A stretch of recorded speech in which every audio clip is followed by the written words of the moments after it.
Brother Mazer, I would like you to go to Provo and assume the position as principal at Brigham Young Academy. Do you think you could accept that assignment, Brother Mazer? Why, yes. Yes, President Young. President, do you have any instruction for me? Yes, I do, Brother Mazer. You are not to teach even the alphabet or the multiplication tables without the inspiration of the Lord. That is all. God bless you.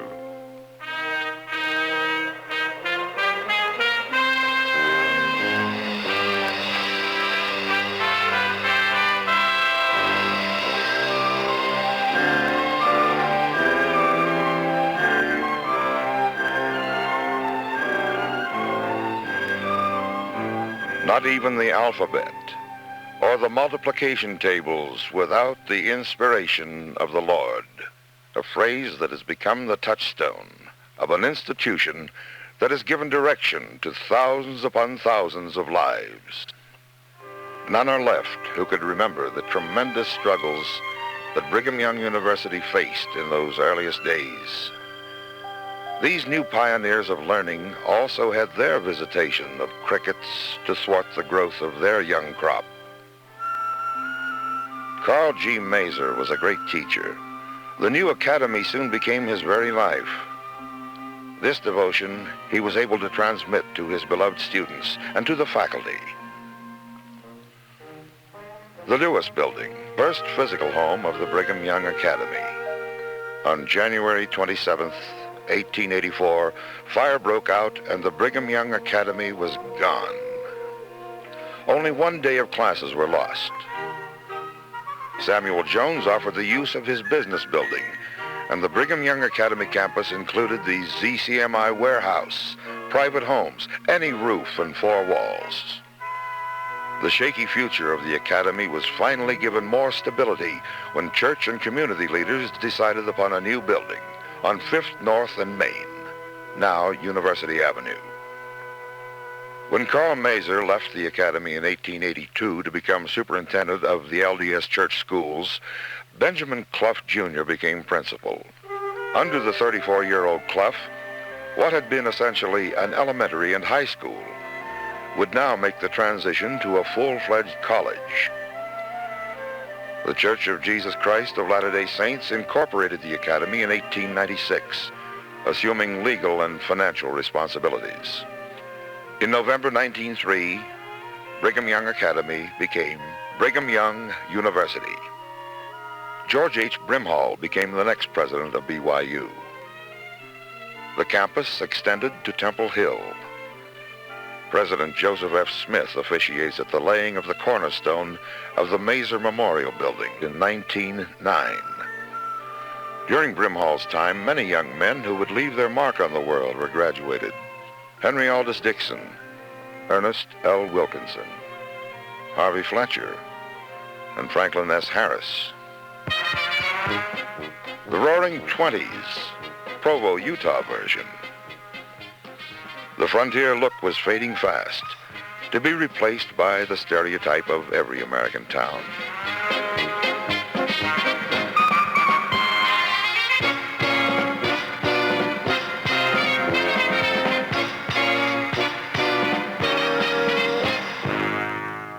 When Franklin S. Harris took over the president's chair, it began a tenure of 24 years, longest in the university's history. Under President Harris, academic standards were raised, and BYU received national accreditation. The high school and elementary training school remained a part of the university. Alumni began promising their children that they too could attend the university when they grew up. That is, if they lived to grow up. The early Provo recreation area, known as Raymond Park, was given to BYU in 1910. This 1928 track meet is taking place in the area now occupied by the Joseph Smith Memorial Building and the Eyring Science Center.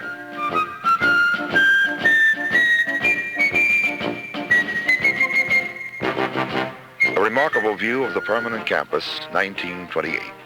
The Heber J. Grant Library, the Mazer Memorial, the Mechanical Arts Building, which, with the addition of 2 floors, would become the George H. Brimhall building.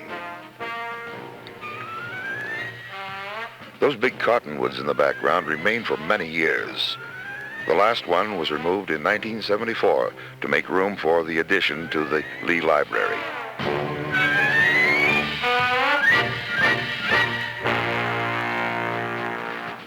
These Cougar boosters are taking part in the dedication of the first Cougar Stadium. Just why they're marching up Main Street in Salt Lake City is a mystery. Perhaps Provost's streets even then were torn up for perpetual repair.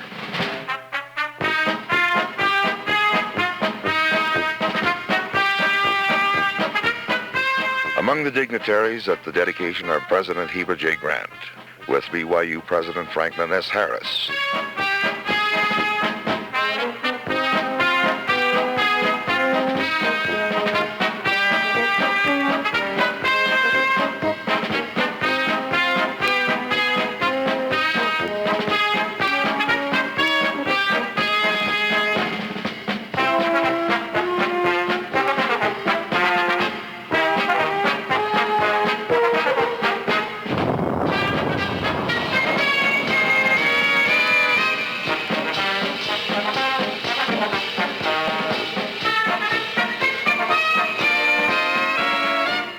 President Heber J. Grant offers the dedicatory prayer. Then, the opening whistle. Facing the Cougars in what would become a long traditional rivalry were the farmers from Utah State Agricultural College. BYU fought hard, but the end of the game saw them on the short end of a 10-0 score. The old stadium would be the scene of hundreds of contests until 1965, when the Richards PE building was erected on the same site.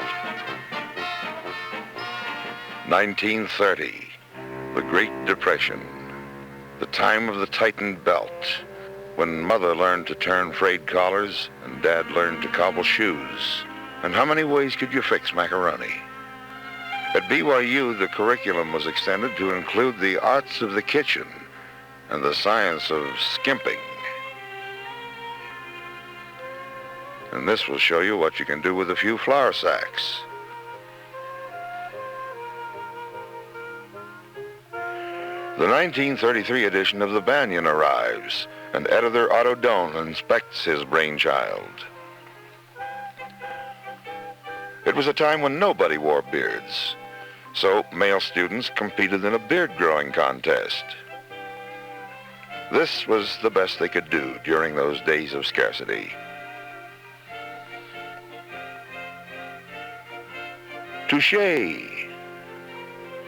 And the ardent disciples of terpsichore, muse of the dance. His friends call him Dusty for short. Wherever man puts up his buildings, one area will somehow assume a central position. It is a thing of the heart. In fact, he uses the very word to magnify its importance. And so, the Joseph Smith Memorial Building became the heart of the campus when it was completed in 1941. Visitors to Utah often wonder why the natives refer to Brigham Young University as simply the Y. At least part of the answer may be found in the huge stone Y on the slope that rises above the east side of the campus. Alumnus Harvey Fletcher, world-renowned physicist, was on the scene at its inception in 1906, having helped to survey and stake out the big letter. Originally, the plan was to use 3 letters, BYU, but so backbreaking was the job of getting the lone Y completed, the rest of the project was dropped.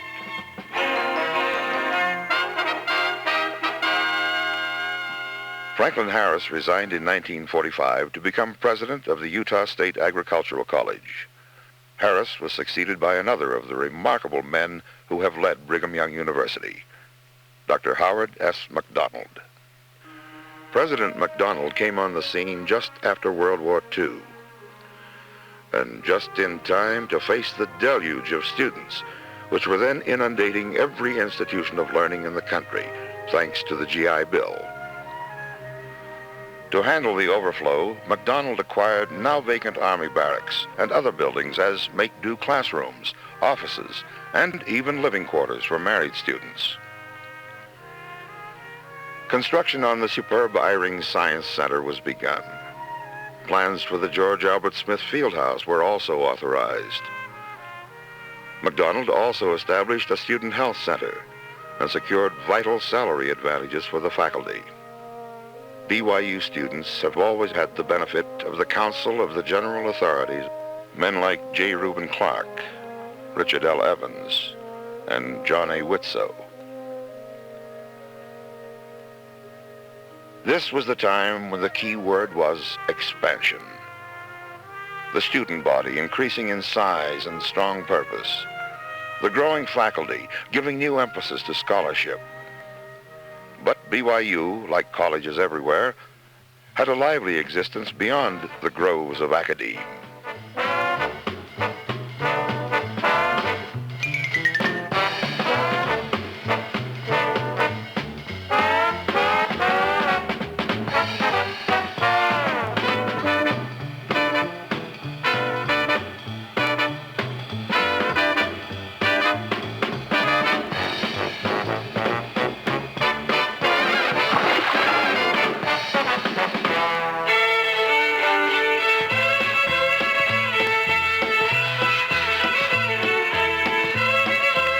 And so the 40s came to a close with a style that will never be found on this campus again.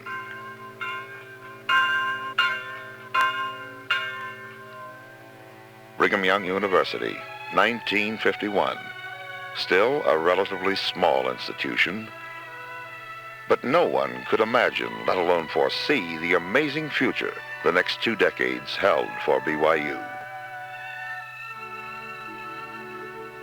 Ernest L. Wilkinson, 5th president of Brigham Young University, leader, idealist, builder, mover and shaker, through whose energies the dreams and goals of the university's founders were realized. During the 20 years of the Wilkinson era, the student body increased in size 6 times, the faculty 5 times, and the budget 7 times. A building program which cost over $100 million was completed.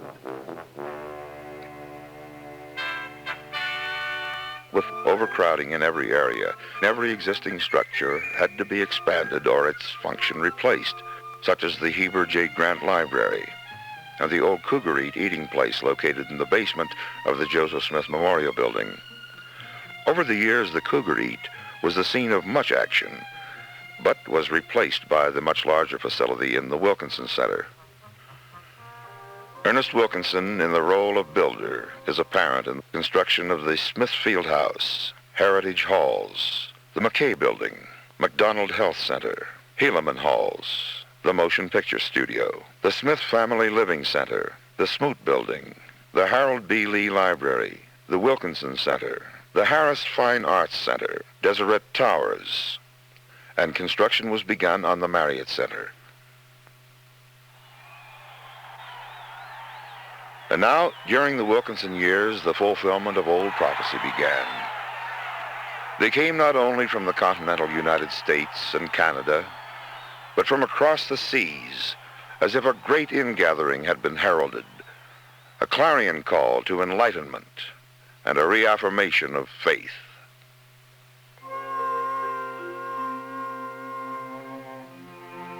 At what point are the things of the Spirit set apart from the things of the earth? The BYU experience might well indicate that the two are as one, each informing and magnifying the other. Earthly stewardship demands that the technologies of science, the disciplines of creativity in every field, be learned and practiced to the best of one's ability.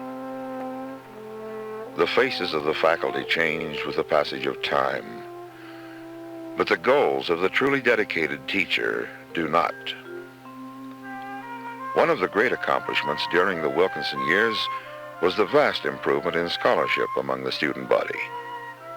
The main credit for this improvement in scholarship goes to the devoted faculty of this institution. most of whom are as dedicated in their academic responsibilities as they are in their callings in the church. In fact, helping to educate young Latter-day Saints is a very sacred calling. And at this university, we've never forgotten President Brigham Young's original injunction to infuse all that is taught with the Spirit of God. In the 60s, a new phrase came into our language: campus unrest. They demanded change. Revolt and violence was their way. The student body of BYU also advocated change. They too knew that war among men must cease, that the God-given rights must be shared by all men equally. But fire and the hammer of the destroyer and the mob howl of red riot do not equate with the ideals of the kingdom of God on earth. It would be unthinkable for an individual to conduct a priesthood or relief society meeting in a campus building on Sunday and then the next day try to burn it down. When President Wilkinson was appointed, there was one branch on campus.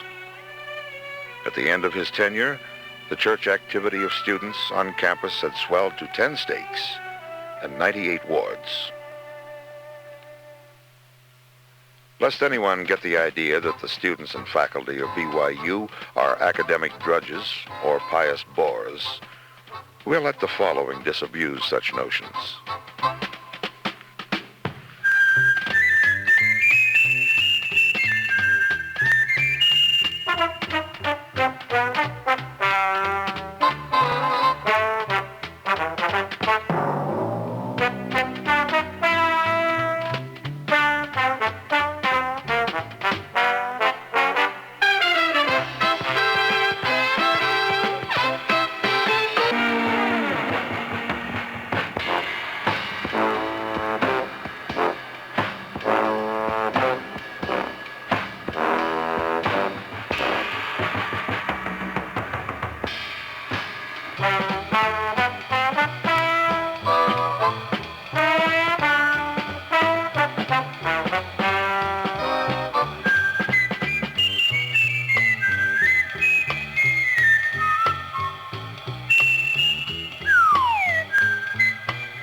Love, thy spell is everywhere on the campus.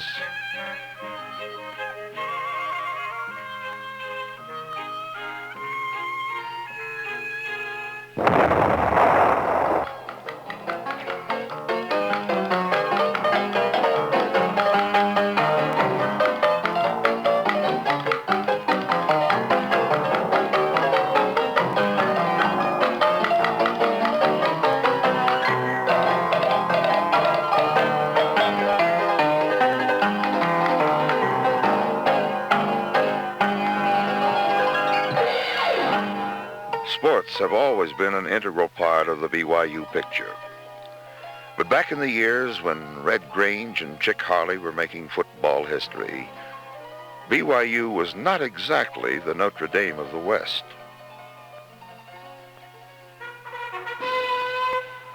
(1965). And for the first time in BYU history, Tommy Hudspeth fielded a conference winner. Fans still remember some of the names: Virgil Carter, Phil Odell, and many others. 1974. It looked like just another so-so football year. John Beetham in a game at the Rice Stadium did what every kickoff receiver dreams about: a touchdown run back from kickoff.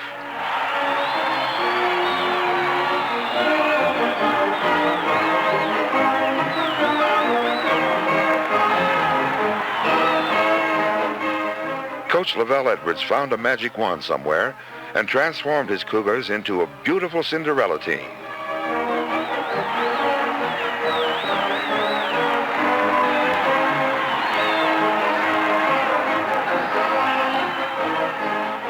Result: Western Athletic Conference champions and a berth in the Fiesta Bowl.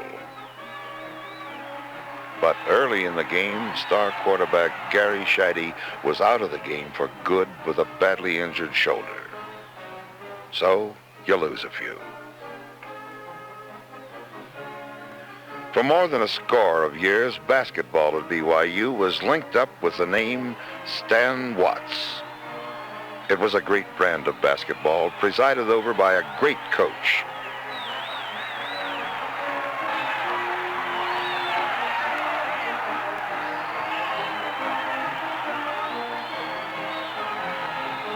The Smith Fieldhouse was being completed during the 1950-51 season. Home games were played at the neighboring University of Utah court. That year, the Homeless Cats won the National Invitational Basketball Tournament in New York City, beating Dayton University 62-43.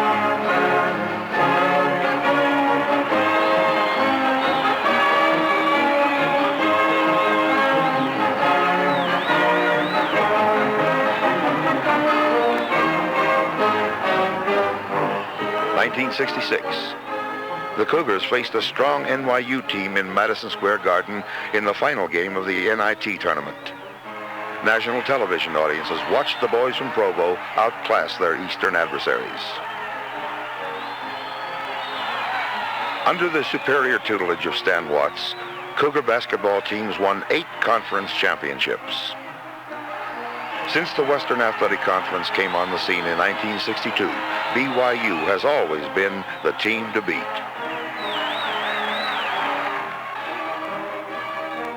BYU has long been a powerhouse on the cinders.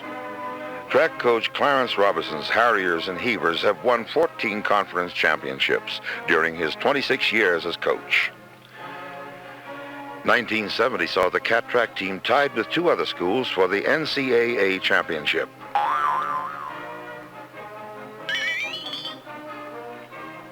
In the BYU constellation of track stars have been men like Paul Cummings, NCAA mile champion. And here is Ralph Mann as he broke the world's record in the 440 hurdles.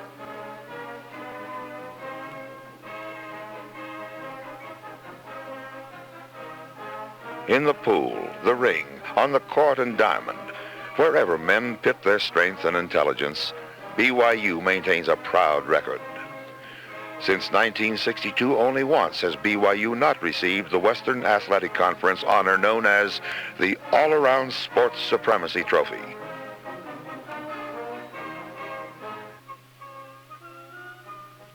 All of the pleasurable and serious arts devised by man to satisfy an outreaching of his soul are fostered among Latter-day Saints from earliest childhood. In 1969, the Mormon Arts Festival was initiated to serve as a showcase for themes and ideals as expressed by talented individuals in the university and the church. At BYU, the opportunities to take part in the performing arts are almost limitless. The fostering of all art forms through the festival is producing some innovative cultural works.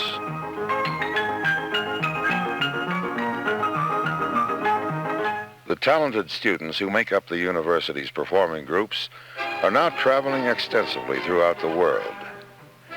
We could say in truth that BYU exemplifies the arts of the theater in the service of the restored gospel.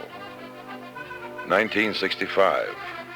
BYU dancers and singers represent our State Department as the Curtain Time USA troupe performing around the world. Here they are in the shadows of the Himalayas in the Kingdom of Nepal, Egypt, and a pre-Christian Roman theater in Amman, Jordan, in Ramallah, Israel.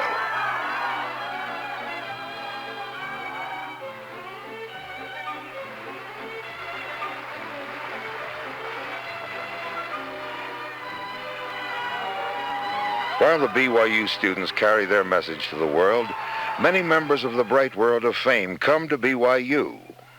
The great Cecil B. DeMille, the Baroness Maria von Trapp of Sound of Music fame, Maya Angelou, author and singer, Eddie Albert, Bob Hope, the beloved Carl Sandburg.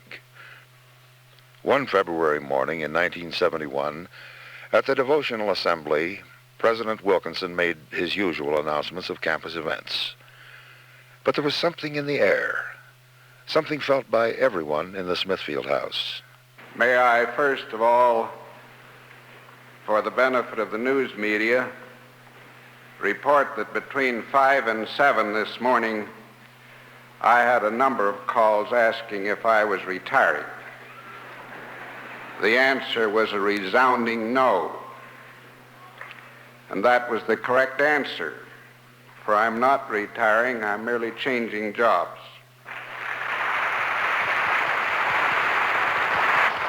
The following May, 1971, at another devotional assembly, it was announced that the choice of a new president had been made by the Board of Trustees. That man was Dr. Dallin H. Oakes, a distinguished law scholar. Imagine the feelings that I bring to this hour. The profound emotional impact of being invited to return to this campus after 17 years. I was a freshman at Brigham Young University the year President Wilkinson came here as president. And so, the torch has been passed, and each man who holds it rekindles its flame. President Dallin H. Oakes.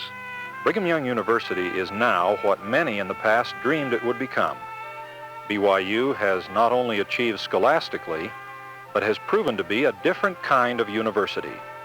Different because of the spiritual dimension it provides. The university is now coming to a period of deepening and refining.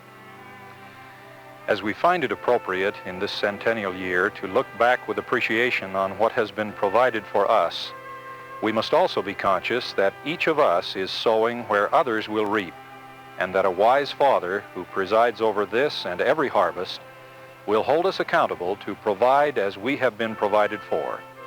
I pray that we can fulfill that obligation. The special qualities of Brigham Young University lie not in its bigness or buildings or in its research. The uniqueness of Brigham Young University lies in its special role, education for eternity. This means concern not only for the whole man, but for the eternal man. What a great university the BYU is now. A much greater one it can yet become. One of the rich rewards coming from doing great things is the capacity to do still greater things.